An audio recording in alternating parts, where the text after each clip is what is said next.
हाँ जी। तो यहाँ पे केवल डिफ़ॉल्ट कंसिडर चलेगा, ये कह रहे हो आप? हैं? हेलो। जी सर। तो जी फिर सर। तो डिफ़ॉल्ट कंसिडर चलेगा, लेकिन मैं चलाना चाहता हूँ ये सिंगल आर्गुमेंट वाला भी, डबल आर्गुमेंट वाला भी, सारा चलाना चाहता हूँ। मैं चाहता हूँ सारा चल जाए। तो अलग अलग ऑब्जेक्ट बनाने पड़ेंगे, इसी पे चल जाएगा?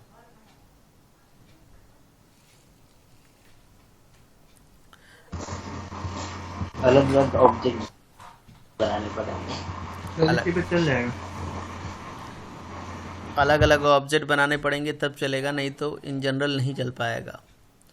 लेकिन दिस का एक ऐसा भी रूप है कि अगर आप इस कंस्ट्रक्टर में ऐसे टॉप पे ऐसे लिख दो दिस, और ऐसे पैरेंथेसिस लगा दो, और यहाँ पे कोई आर्गुमेंट पास कर दो जो आप देना चाहते हो।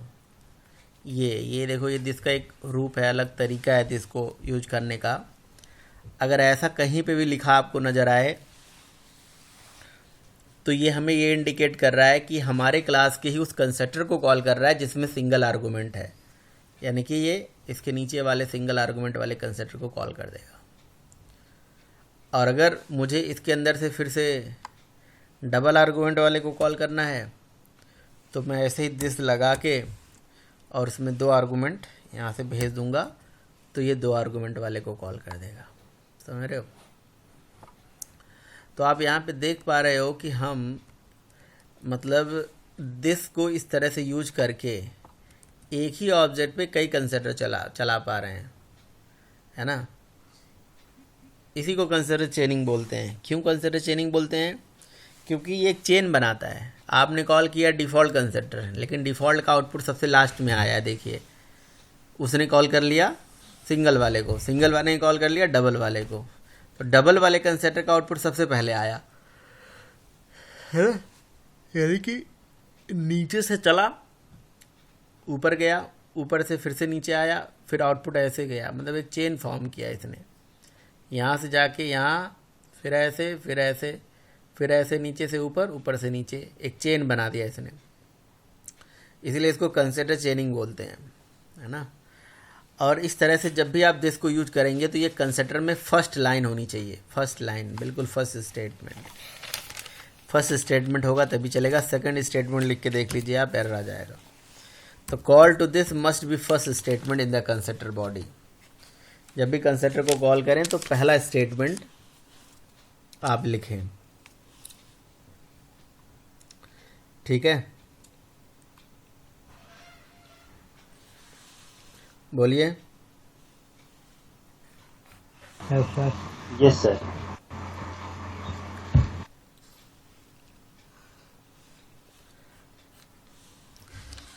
ठीक है, तो कंसिडर चेनिंग क्या होती है? Consider चेनिंग is the process of calling the multiple consider in a chain on a single object. ठीक है? हाँ।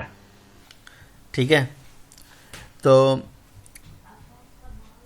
कंसिडर चेनिंग के लिए करने के लिए आपको दिस ऐसे यूज करना पड़ेगा। और कहीं पे भी अगर दिस ऐसे डिफ़ॉल्ट यूज हो रहा हो, इसमें कोई आर्गुमेंट नहीं है, तो इसका मतलब ये डिफ़ॉल्ट कंसिडर को कॉल करेगा, यानी कि अपने आप को ही कॉल करेगा, जो कि अलाउ नहीं है। हम्म। तो और जब भी कंसिडर चेनिंग होती है तो एक कंसिडर हम छोड़ देते हैं जिसमें कुछ भी नहीं लिखते हैं।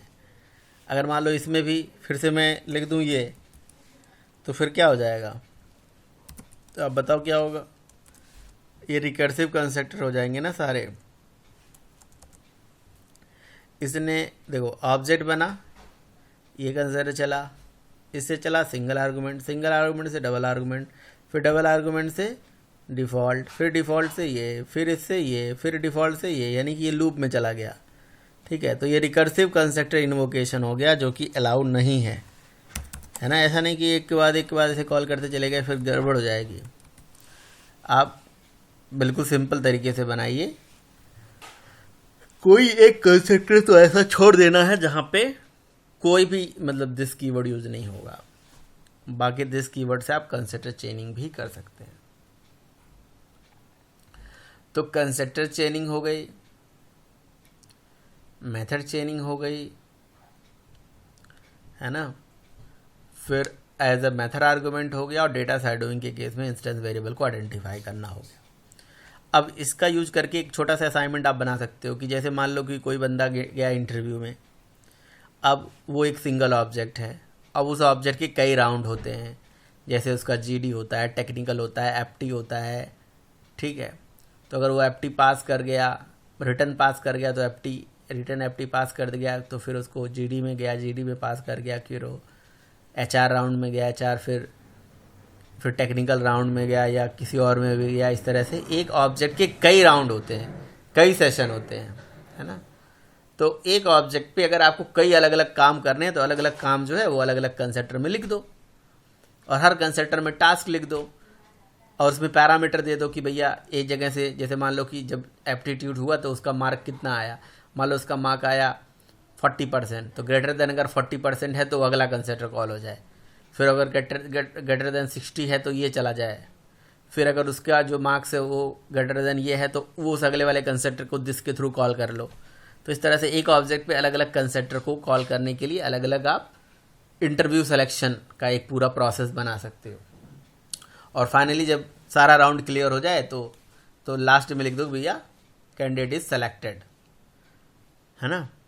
तो जो कैंडिडेट सेलेक्टेड का जो लास्ट लॉजिक होगा वो यहाँ पे लिखोगे आप, याद रहे, क्योंकि ये ऊपर से नीचे चलेगा ना, नीचे से ऊपर, जो सबसे ऊपर लिखा गया वो सबसे नीचे आएगा आउटपुट। तो इस तरह से, ठीक है, समझ में आया क्या करना है। तो मुझे इसका असाइनमेंट आप बना के दे दीजिएगा। बाकी दिस के और भी यूजेस हैं, जैसे किसी मेथड को कॉल करना है तो दिस के थ्रू आप कर सकते हो, ठीक है। फॉरवर्ड रेफरेंसिंग में इसका यूज कर सकते हो, ठीक, मतलब दिस में ऑब्जेक्ट है और ऑब्जेक्ट को जहाँ मर्जी वहाँ यूज कर लो, ठीक है। तो दिस के थ्रू हम किसी भी नॉन स्टैटिक मेथड या स्टैटिक मेथड को हम कॉल कर सकते हैं। दिस टेस्ट 5, ठीक है। दिस के थ्रू हम किसी भी स्टैटिक या नॉन स्टैटिक मेथड्स को कॉल कर सकते हैं। जैसे मान लीजिए कि ये क्लास के अंदर ये से मेथड्स बनाए गए हैं, है ना, जो कि मान लीजिए वाइड है, वाइड मेथड्स हैं, ठीक, वाइड है। अब इन मेथड्स को इन जनरल आप कैसे कॉल करते हो, ऑब्जेक्ट बना के। तो मान लीजिए कि आपने यहाँ पे लिखा न्यू और अपनी क्लास का ऑब्जेक्ट बना दिया, मेथड को कॉल कर दिया, न्यू दिस टेस्ट 5 और डॉट लगा के शो को कॉल कर लिया, शो कॉल हो जाएगा। लेकिन शो में ऐसा क्या कोड लिखो जिससे डिस्प्ले कॉल हो जाए, तो बस डायरेक्टली ऐसे कॉल कर दो, आपको कुछ करना ही नहीं पड़ेगा, क्योंकि नॉन स्टैटिक मेथड है ना, तो ऐसे कॉल हो जाता है डायरेक्ट भी।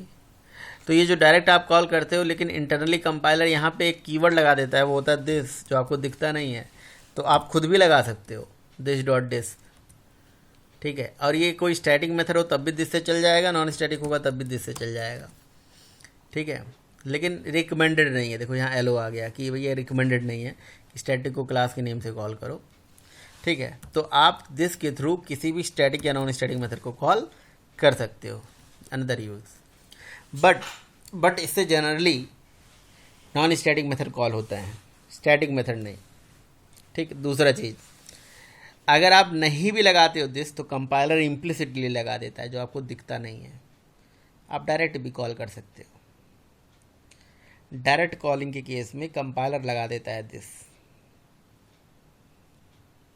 ठीक है, जो कि आपको दिखता नहीं है, लेकिन उस केस में कंपाइलर लगा देता है, राइट।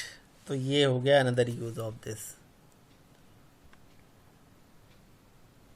समझ में आ रहा है, नहीं आ रहा है, प्लीज़, नहीं आ रहा है तो प्लीज़ पूछिए आप। समझ में आ रहा है सर। एक यूज़ आपको और बताता हूँ, लेकिन वो एक तरह से यूज नहीं है, बस समझ लो कि दिस का एक रूप है, उस तरह से भी दिस यूज़ होता है, बट मुझे आज तक उसका कोई फ़ायदा समझ में नहीं आया। दिस टेस्ट 6 करके मैं बना रहा हूँ, वो आप देखिएगा क्या है यूज। फॉरवर्ड रेफरेंसिंग बोलते हैं इसको। फॉरवर्ड रेफरेंसिंग क्या होती है कि जैसे मान लीजिए कि आपने कोई एक प्रोग्राम में एक वेरिएबल बनाया, आपने लिखा int x equals to 20, right, और फिर आपने लिखा int y इक्वल टू 2।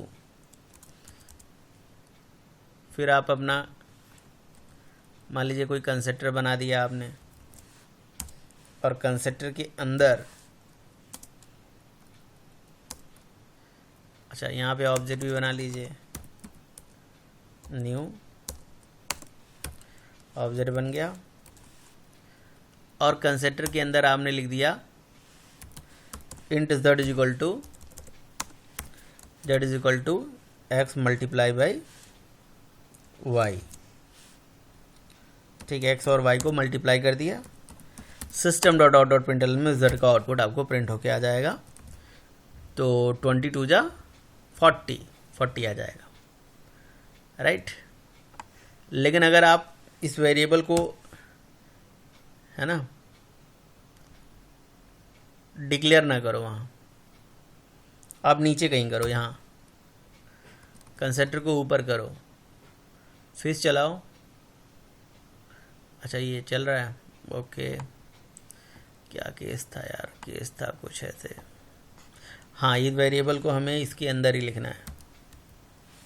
इन जो दोनों वेरिएबल है ना, ये हमें कंस्ट्रक्टर के अंदर ही डालने हैं।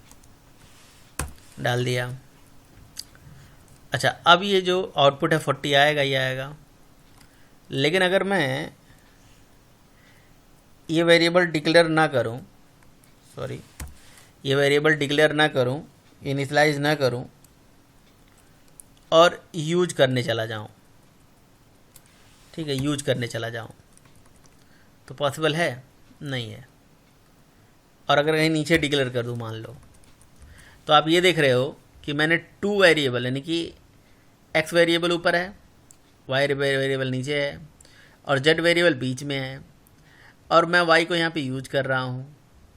तो ये कह रहा है कि यार y को आप यूज अभी कर रहे हो, बट है ही नहीं y। हमने कहा नीचे तो है। वो कहता है कि भाई आप पहले यूज कर रहे हो और बाद में डिक्लेयर कर रहे हो या इनिशियलाइज कर रहे हो, दिस इज इनवैलिड। समझ रहे हो? ये तो वैलिड नहीं है। यानी कि किसी वेरिएबल को आप यूज पहले करो और इनिशियलाइज बाद में करो, डिक्लेयर बाद में करो, तो दिस इज नॉट वैलिड। तो यही एरर है बेसिकली ये can not find the symbol, can not resolve. लेकिन अगर मैं यहाँ पे पता है क्या लगा दूँ, दिस डॉट वाई, तो पॉसिबल है। दिस डॉट वाई क्यों नहीं ले रहा है?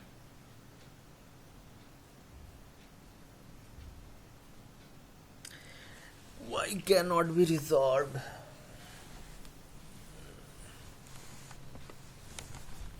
नहीं होता तो है।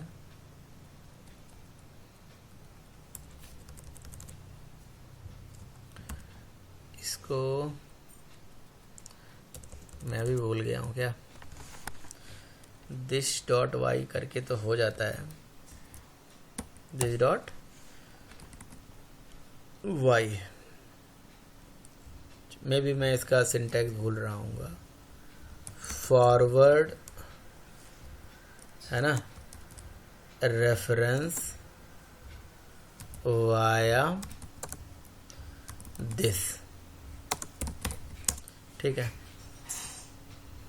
तो कहीं मिलेगा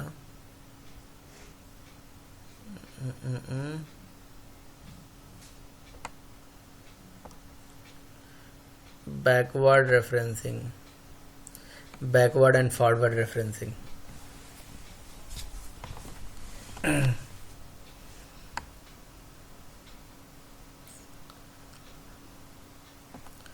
फिर क्यों बनाए हो भाई? ये साइट जब काम ही नहीं कर रही है। Collection Java program using this,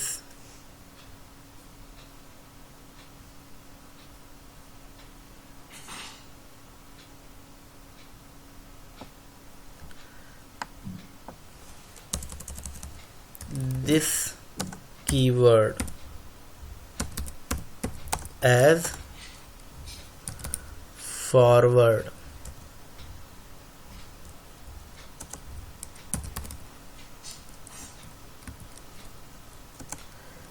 reference। ठीक है, मैं भी कहीं ना कहीं तो होगा ही होगा, मैंने भी यूज किया हुआ है इसको।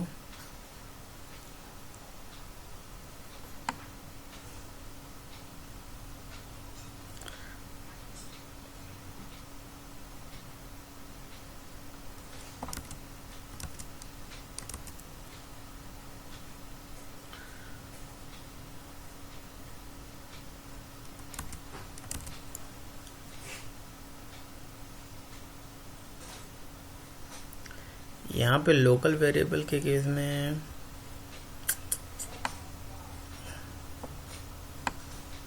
मे भी ये चीज़ यहाँ तो वैलिड नहीं होता है। हाँ, ये यहाँ पे ही वैलिड होता है। मैंने बस ये प्रिंट करने का कोड नीचे डालना था यहाँ पे। अब सही है ये सिंटैक्स, ठीक है। सो आप देख सकते हो ये चूँकि लोकल वेरिएबल के केस में नहीं चलता है ना, मैं भी थोड़ा सा दिमाग अभी नहीं लगा पाया, क्योंकि दिस डॉट वाई का मतलब इंस्टेंस वेरिएबल ना। देखिए, अगर मान लीजिए कि ये लिखा हो ऐसे और ये वेरिएबल लिखा हो ऐसे, तो टोटल जो आपको आउटपुट मिलने वाला है x into Y, total output मिलने वाला है 40, ठीक है। लेकिन अगर ये वेरिएबल यहाँ ना डिक्लेयर करके यहाँ डिक्लेयर कर दो और यूज पहले करो, तो ये कह रहा है कि can not refer a field before defined, है ना। ठीक है, ये एरर भी सही आ रहा है। तो आप इसके आगे लगा दोगे क्या, दिस डॉट वाई, तो फिर ये यूज कर सकते हो आप। मतलब ये फॉरवर्डली, मतलब आपने रेफरेंस कहीं और बना रखा है, लेकिन दिस डॉट वाई करके इसने बता दिया कि भाई आप इस तरह से यूज कर सकते हो अगर कोई वेरिएबल आपके पास नहीं है। लेकिन मज़े की बात है कि आउटपुट आपको 0 मिल जाएगा। रीज़न बीइंग क्योंकि दिस डॉट वाई की वैल्यू 0 हो जाएगी, वो इस वैल्यू को नहीं देगा, है ना, उसकी डिफ़ॉल्ट वैल्यू को आपको दे देगा, ठीक है। तो मुझे तो नहीं लग रहा है इसका कोई यूज होता है। हाँ, मे भी कोई वेरिएबल भूल गया इनिशियलाइज करना, या कहीं नीचे इनिशियलाइज किया हुआ है और वो दिस डॉट वाई करके यहाँ पे यूज कर सकता है, ठीक है। तो ये फॉरवर्ड रेफरेंसिंग के केस में इसका एक यूज है, राइट। तो ये दिस के अलग अलग यूजेस हैं अलग अलग लेवल पे। तो दिस कीवर्ड को हम as a forward referencing use कर सकते हैं, दिस कीवर्ड को as a constructor chaining, method chaining, whatever जो भी चीज़ें थी। कोई क्वेश्चन, कोई कंफ्यूजन, कोई क्वेरी किसी का? नहीं सर। नहीं सर। ठीक है, तो अगर आप देखो तो जो हमारा ऊप्स का कंसेप्ट है ना, ऊप्स के कंसेप्ट में जो की पिलर्स हैं वो होते हैं PIE, राइट, जिसको हम पाई बोलते हैं। ये ऊप्स के 3 की पिलर्स हैं, जिसमें P का मतलब पॉलीमॉर्फिज्म, I का मतलब इनहेरिटेंस एंड E का मतलब इनकैप्सुलेशन, राइट। तो अभी तक हमने क्लास और ऑब्जेक्ट से ही डील किया है केवल। अब हम इसको लिखने का सिंटैक्स ये है, लेकिन सबसे पहले हम इनकैप्सुलेशन सीखेंगे, देन इनहेरिटेंस सीखेंगे, देन पॉलीमॉर्फिज्म सीखेंगे। तो इनकैप्सुलेशन क्या होता है ज़रा इसके बारे में जानते हैं और इसके थोड़ा प्रोग्राम समझते हैं कि इनकैप्सुलेशन क्या है, इसकी ज़रूरत क्यों पड़ी और हम इनकैप्सुलेशन पढ़ने से हमारा क्या फ़ायदा हमें मिलता है। सुना होगा आप लोगों ने इनकैप्सुलेशन के बारे में। क्या रवि, कुछ पता है इनकैप्सुलेशन के बारे में?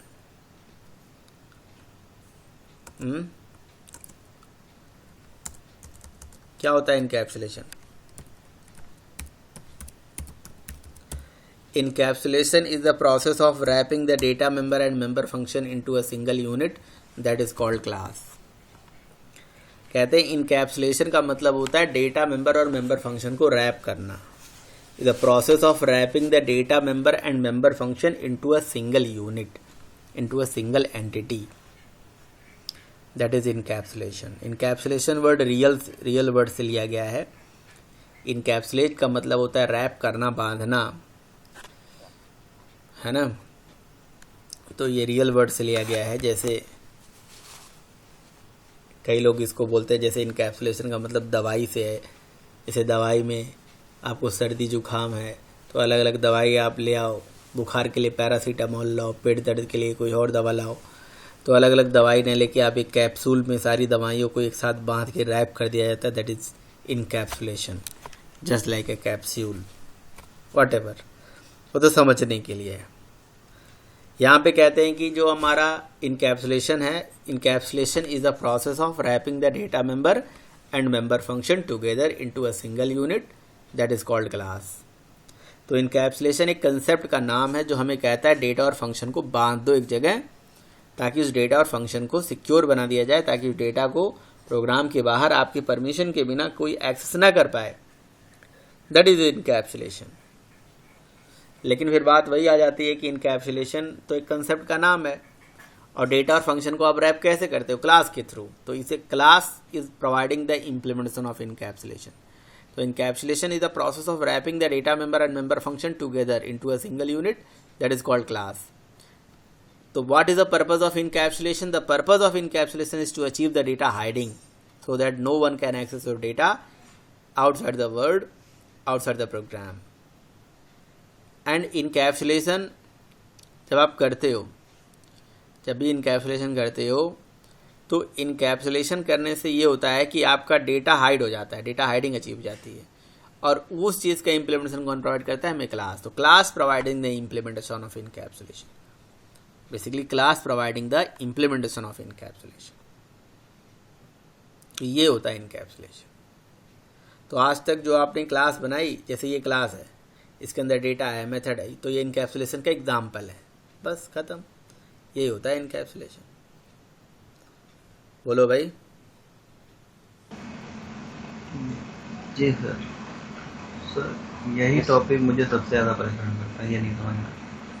नहीं, बहुत आसान सा टॉपिक है, इसमें क्या समझना है, बहुत आसान। जैसे आप कहते हैं भाई, देखो इनकैप्सुलेशन का पर्पस है डेटा हाइडिंग यार, डेटा रैपिंग। अब कोई चीज़ इनकैप्सुलेट, जैसे गाड़ी है ना, तो गाड़ी के ऊपर कवर चढ़ा दिया गया, बहुत सारे पंखे के ऊपर बहुत सारा कवर चढ़ा दिया गया।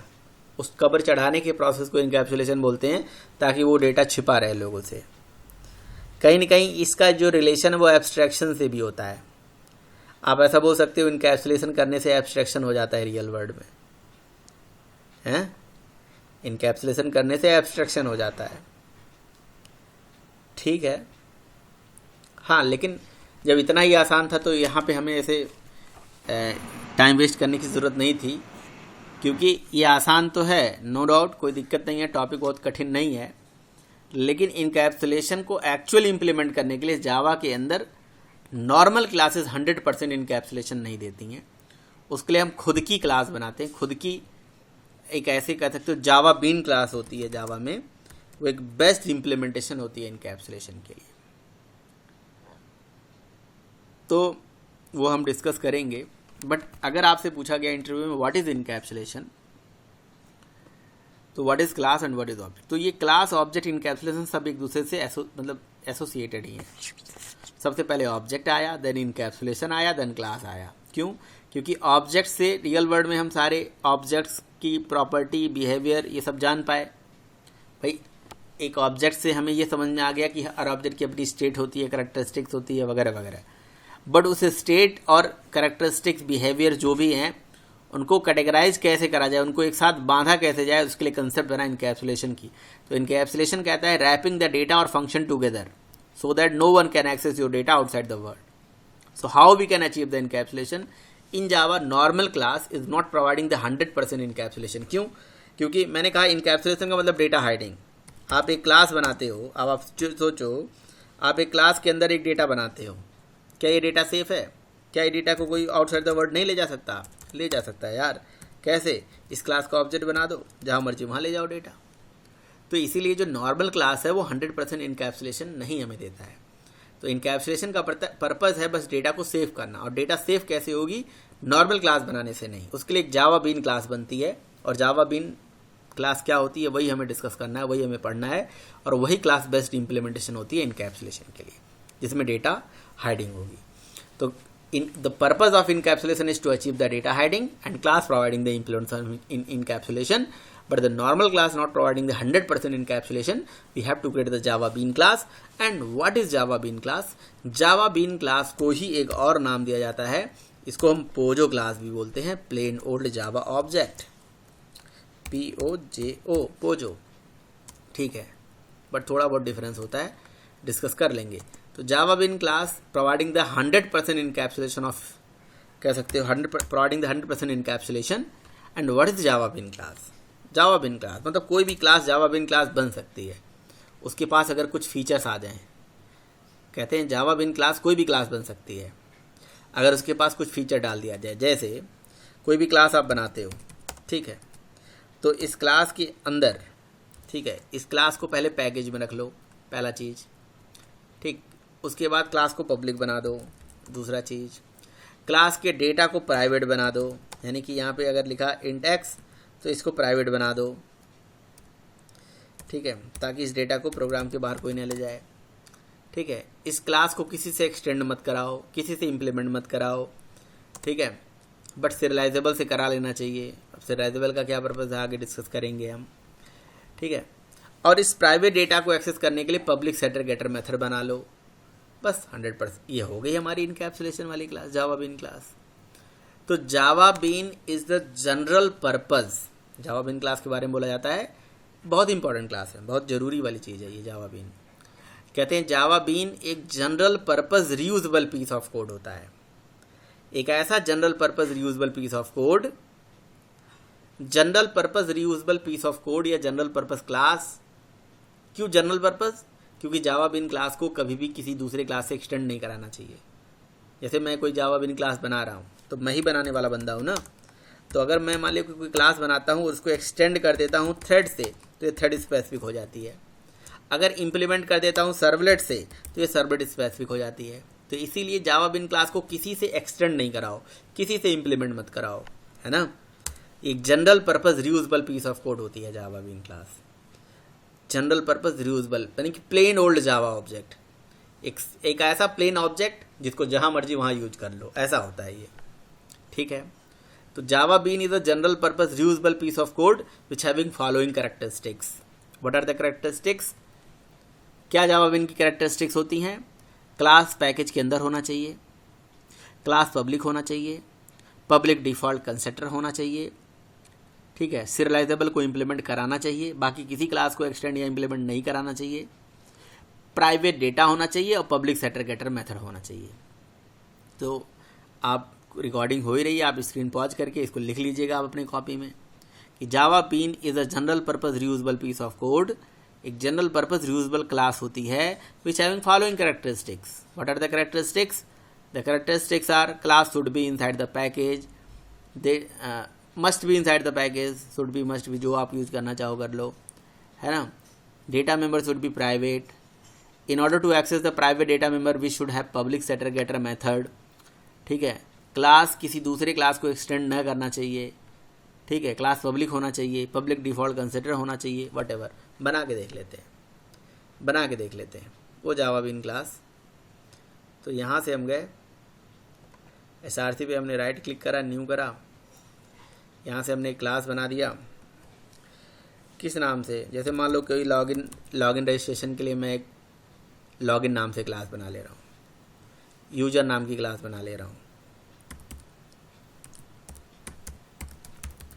ठीक है। तो ये लॉगिन क्लास हो गई।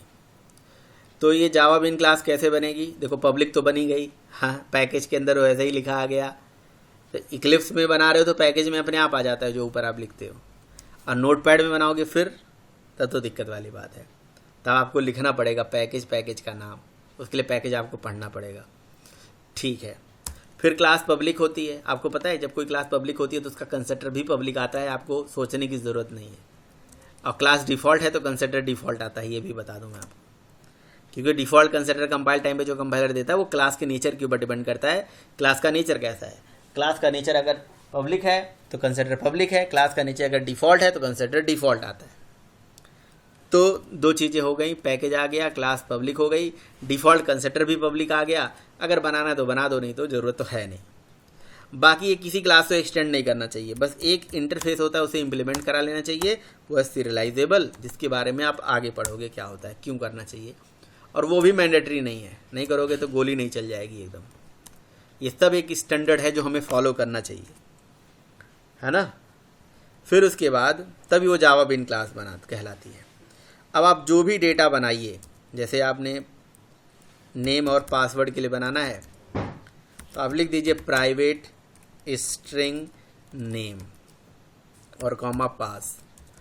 तो दो डेटा हमने बना दिया, नेम और पास, जो कि स्टैटिक हो गया बस।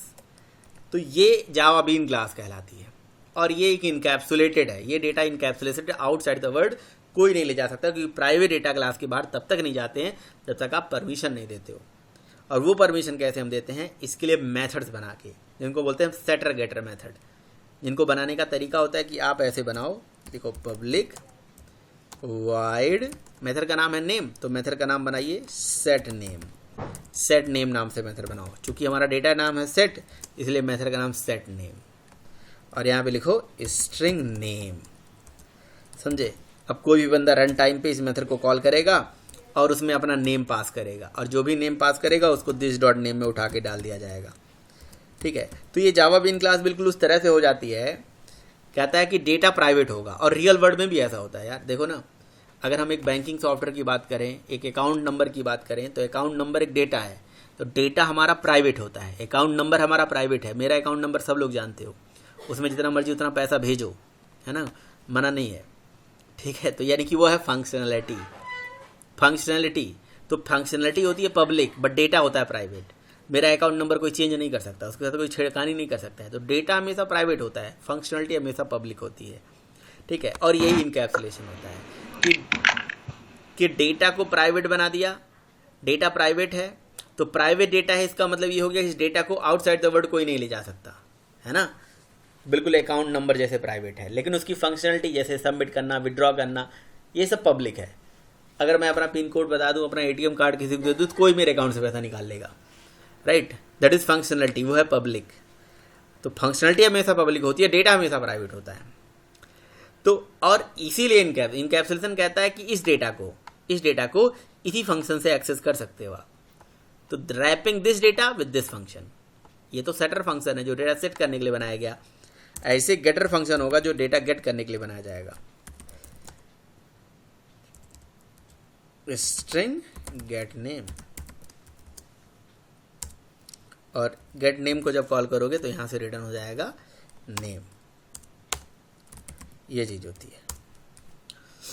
बताइए, बात समझ में आ रही है, नहीं आ रही है? ये बात समझ में आ रही है, नहीं आ रही है?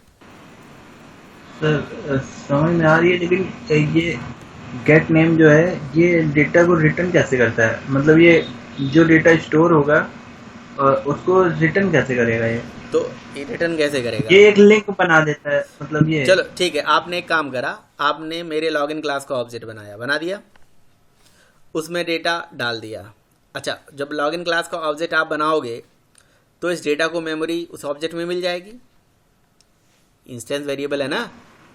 जी सर। ठीक है, अब आपको नेम में डेटा सेट करना है, ठीक है। तो इस मेथड से डेटा सेट करोगे तो दिस डॉट नेम से वो डेटा कहाँ पहुँच जाएगा, यहाँ पे जी। और ये वेरिएबल जाएगी ऑब्जेक्ट में। तो जिसके पास भी ऑब्जेक्ट का रेफरेंस है उस पर जब गेट नेम मेथड चलाएगा तो वही नेम यहाँ से रिटर्न नहीं होगा। आप बताओ क्या कह रहे हो? जी सर। हाँ, ये इंस्टेंस वेरिएबल ही यहाँ पे रिटर्न हो रहा है, बस, और क्या। तो ये जो सेट नेम और गेट नेम बनाया, तो ये एक तरीका है स्टैंडर्ड कि ये वेरिएबल का नाम है नेम, तो इसलिए सेट नेम। वेरिएबल का नाम है पास, तो सेट पास। अभी मैंने सेट पास गेट पास नहीं बनाया, केवल सेट नेम गेट नेम बनाया। और ये भी आपको बनाने की ज़रूरत नहीं होती है, पता है। आईडी में एक फैसिलिटी होती है, वेरिएबल को सेलेक्ट करो, राइट क्लिक करो, और राइट क्लिक करके यहाँ पे देखो ऑप्शन होता है सोर्स, यहाँ पे आता है generate setter and getter, select all करो और ऐसे जनरेट पे क्लिक कर दो। ये देखो आपका सेटर गेटर अपने आप बन के आ गया। Set name get name, set pass get pass, ये सेटर गेटर अपने आप बन के आ जाता है। तो प्राइवेट डेटा और public setter getter method, private data public setter getter method encapsulation का बेस्ट एग्जाम्पल है। ये पूरा इनकैप्सुलेशन की क्लास बन गई, ये पूरा इनकैप्सुलेशन बन गया, ये पूरी जावा बीन क्लास बन गई। This is POJO class, plain old Java object class. This is model class, Android के पॉइंट ऑफ व्यू से मॉडल बोलते हैं, जो जावा किसी प्लेन ओल्ड जावा ऑब्जेक्ट जो कहता है कि मेरे अंदर ऑब्जेक्ट डालो और संभाल के रख लो और जब भी जरूरत पड़े मुझे यूज कर लो, ये कहती है ये क्लास। और सर एडॉप्टर क्या होता है? एडेप्टर छोड़ दो, वो सब अलग चीज है, वो अलग कहानी है। वो एडेप्टर यहाँ पे नहीं है, पहले इतना समझो, वो भी समझेंगे। जावा बीन क्लास समझेंगे पहले। सीरियलाइजेबल केवल इसमें वो हो सकता है। हाँ, Payment. करना चाहिए, करना चाहिए, ये स्टैंडर्ड है। सर जरूरी है। जावा बीन के लिए मैंडेटरी चीज़ है। क्यों ज़रूरी है? आपको जब सीरियलाइजेबल पता पढ़ोगे ना तो पता चल जाएगा आपको क्यों ज़रूरी है। सीरियलाइजेबल पढ़ोगे तभी पता चलेगा, ठीक है। फिर याद करोगे कि हाँ अच्छा जावा बीन में इसीलिए सीरियलाइजेबल करते हैं, ठीक है। ये ऑब्जेक्ट की परसिस्टेंसी के लिए करा जाता है, ऑब्जेक्ट की स्टेट को मेंटेन करने के लिए किया जाता है।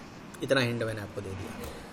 तो जावा बीन क्लास हो गया भाई, प्राइवेट है, प्राइवेट डेटा है, पब्लिक सेटर गेटर मेथड है, पब्लिक क्लास है, पब्लिक डिफॉल्ट कंस्ट्रक्टर है, किसी क्लास को एक्सटेंड नहीं कर रहा है, किसी इंटरफेस को इम्प्लीमेंट नहीं कर रहा है, यही जावा बीन क्लास है।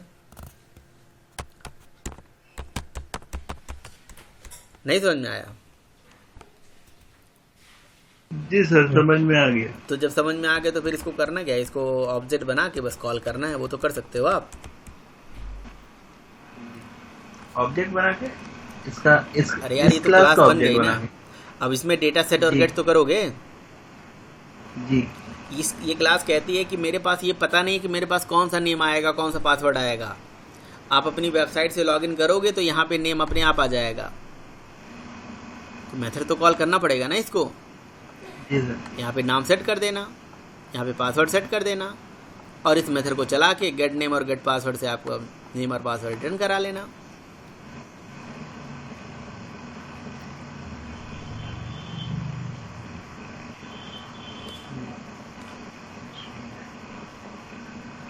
कराऊं?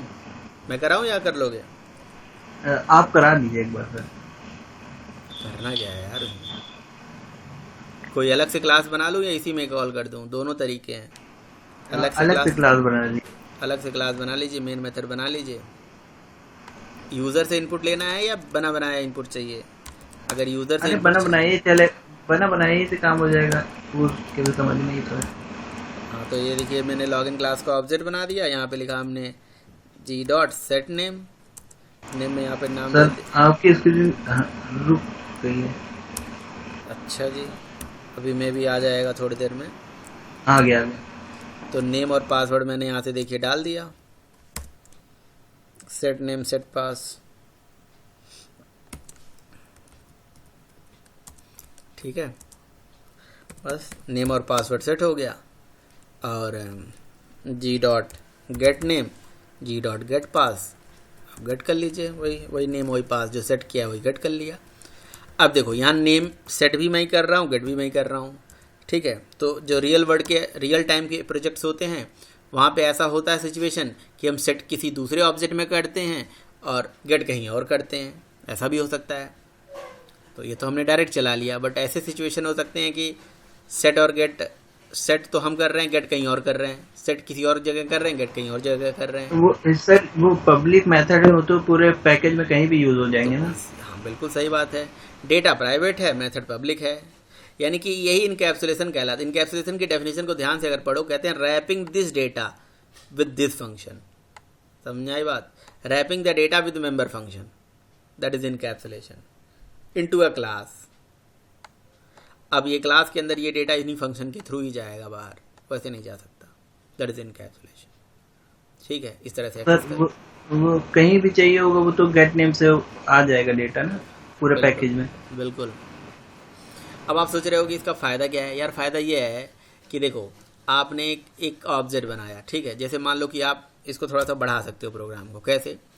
इसमें आप क्या कर सकते हो, यूज़र से इनपुट लो, ठीक है। यूज़र से इनपुट लिया, यूज़र से इनपुट लेने के बाद चेक किया। आप ये देखना चाहते हो कि यूज़र का नाम अगर एडमिन और पासवर्ड अगर एडमिन है तभी वो वेबसाइट में लॉगिन करे, नहीं तो ना करे, है ना। इसके लिए वैलिडेशन आप करना चाहते हो। तो मान लो वैलिडेशन के लिए आपने अलग से कोई क्लास बनाया, है ना। तो लो मैं बना ही देता हूँ, इसमें कौन सी बड़ी बात है। यहाँ से मैंने एक क्लास बना दिया, इसका नाम रखा वैलिडेशन, ठीक है। और वैलिडेशन के अंदर मान लो कोई मेथड बना दिया वैलिडेट, ठीक। तो क्लासेस बहुत सारे बनते हैं, जब प्रोजेक्ट्स बनते हैं ना तो कई क्लासेस बनते हैं, एक दो क्लास नहीं बनते हैं। पब्लिक, ठीक है, स्टैट स्ट्रिंग और मेथड का नाम है वैलिडेट। अब मैं चाहता हूँ कि जो यूज़र नेम और पासवर्ड आ रहा है उसको वैलिडेट करा जाए, समझ में आई बात। और वैलिडेट करने के लिए वैलिडेट मेथड कहीं और बना हुआ है, तो क्या करोगे। अब वैलिडेट मेथड को मान लो कि मैंने स्टैटिक बना लिया, ठीक है। तो मैं चाहता हूँ कि वैलिडेशन यहाँ पे हो और यहाँ पे डेटाबेस से वैलिडेशन का पूरा कोड लिखा हुआ है मान लो। तो कैसे करोगे, इनको मैं कमेंट कर लेता हूँ अभी के लिए।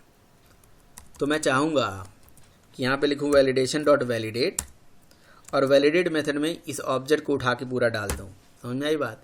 ऑब्जेक्ट उठा के डाल दिया मैंने, लो अब इस ऑब्जेक्ट में जो भी डेटा होगा वो डेटा वहाँ पहुँच जाएगा।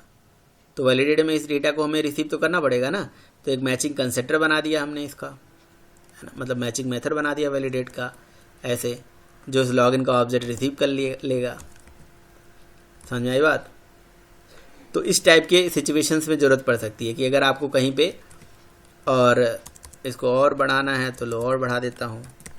यहाँ पे लगा दिया हमने scanner, scanner S equals to new scanner. Scanner में हमने यहाँ पे लिख दिया सिस्टम डॉट इन, ठीक है। और सिस्टम डॉट इन से हमने क्या कर दिया, यहाँ पे system dot out dot println, यहाँ पे हमने लिख दिया कि भैया इंटर यूज़र नेम, तो यूज़र अपना नाम एंटर करेगा। एस डॉट नेक्स्ट, नेक्स्ट से हमने उसकी नेम को एक वेरिएबल में रिसीव कर लिया जिसका नाम रख दिया स्ट्रिंग नेम, ठीक है। किसी भी यूज़र का नाम हमने ले लिया, रीड कर लिया, ठीक है। यहाँ पे ओनली नेक्स्ट, पता नहीं क्यों बाकी आ जाता है, ठीक है। तो enter user name, enter user pass. अब हमने किसी भी यूज़र का नेम और पासवर्ड को यहाँ पे वेरिएबल में गेट कर लिया और फिर हमने लॉगिन का ऑब्जेक्ट बना दिया। आपको पता है जब यूज़र से डेटा इनपुट लेते हो, वेरिएबल में होल्ड करते हो, वो लोकल वेरिएबल होता है। लोकल वेरिएबल क्या होता है ना, जैसे प्रोग्राम ख़त्म डेटा ख़त्म। अब आप चाहते हो डेटा आपका सेव रहे तो एक ऑब्जेक्ट तो चाहिए ना जो डेटा को संभाल के रखेगा। This is login object, this is bean object, ठीक है। वो बीन के ऑब्जेक्ट में आपने क्या करा, सेट नेम मेथड चलाया और डेटा को सेव कर दिया, समझ में आई बात। तो ये इसे पोजो क्यों बोलते हैं, प्लेन ओल्ड जावा ऑब्जेक्ट। इसे हम जावा बीन क्यों बोल रहे हैं, क्योंकि ये एक ऐसा क्लास है जो डेटा को संभाल के एक जगह रख ले रहा है। अब जहाँ मर्जी वहाँ डेटा को यूज करो, डेटा एक ऑब्जेक्ट में आ चुका है। प्रोग्राम खत्म भी हो जाएगा तब भी डेटा ऑब्जेक्ट में पड़ा रहेगा हमेशा के लिए। अब जहाँ जहाँ ऑब्जेक्ट को नेविगेट करोगे वहाँ वहाँ इसका यूज हो जाएगा। जैसे मैंने वैलिडेट मेथड में डाल दिया इसको, ठीक है। और वैलिडेट मेथड में डाल के अब यहाँ पे वैलिडेशन कर सकता हूँ मैं डेटाबेस से या कहीं से, फिर इसी ऑब्जेक्ट को कहीं और पास कर सकता हूँ, उसी को कहीं और पास कर सकता हूँ, ठीक है। तो मान लो मैंने यहाँ से कंडीशन लगा दिया या चेक कर लिया डेटाबेस।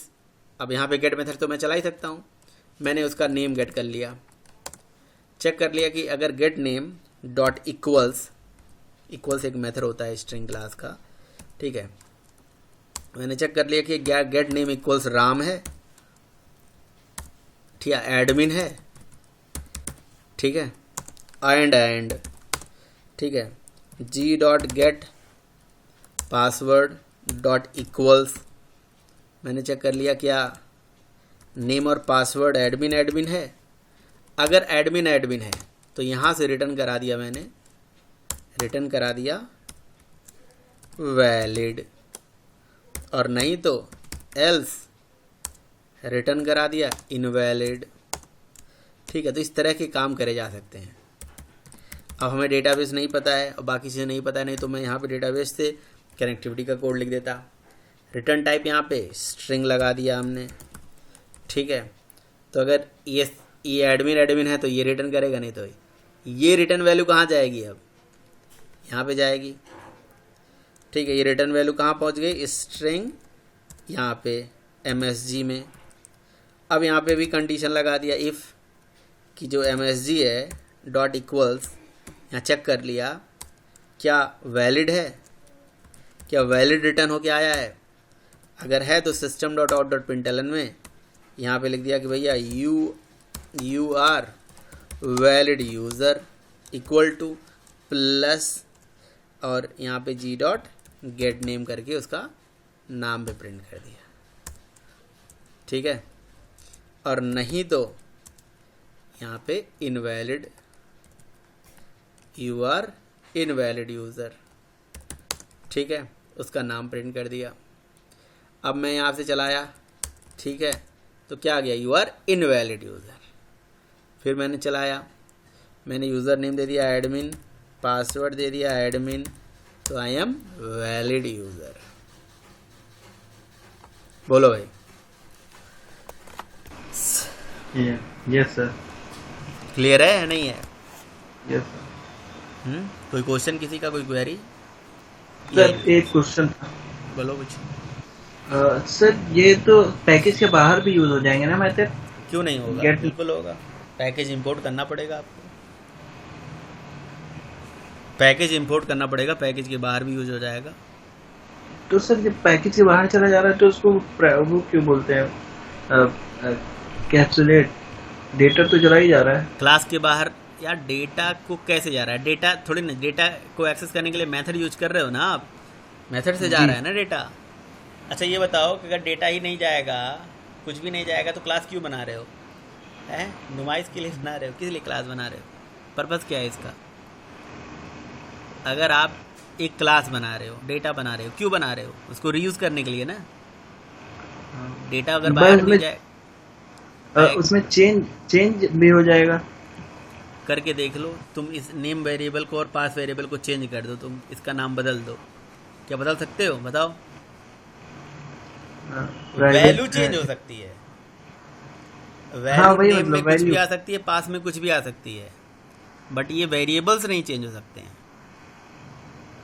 वैल्यू तो चेंज ही हो सकती है। अगर नहीं चाहते हो नहीं चेंज हो तो फाइनल बना दो और बताओ, वो भी पॉसिबल है, वो भी पॉसिबिलिटी है, उसके भी ये तरीका है। बट जो इनकैप्सुलेशन को समझते हो ना, तो इनकैप्सुलेशन मतलब बस वही है, डेटा प्राइवेट हो, डेटा मेंबर मतलब जो है वो कहीं एक्सेस ना हो। डेटा मेंबर कभी एक्सेस हो तो मेथड के साथ एक्सेस हो, बस बात खत्म। और कुछ नहीं है कि वैल्यू इसमें चेंज नहीं हो सकती है, वो नहीं हो सकती, सब हो सकती है। और बताइए, और इस पे गहन अध्ययन करिए। जो भी चीज़ आपको नहीं समझ में आ रही है मेरे से पूछिए, 2 बार 3 बार 4 बार,